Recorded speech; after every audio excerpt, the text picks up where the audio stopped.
Ever wanted to speed up your video footage to create a cool fast motion effect? Today, we're diving into how to fast forward or speed up your videos in Adobe After Effects.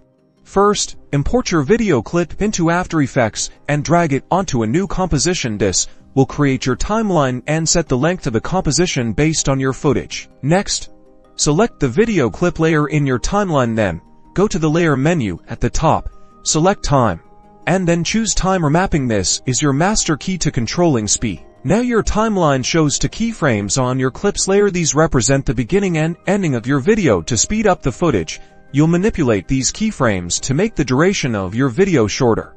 Click with the selection tool and drag the second keyframe towards the beginning of the timeline. The closer together the keyframes, the faster the video. If you want to change the precise speed percentage, you will click on time remapping in the layer panel, which appears next to your clip, expanding it, and then you can edit the values. Play back your composition. See how the video now plays at faster speeds. Experiment with drag and positioning the keyframes to truly master time remapping. Congratulations!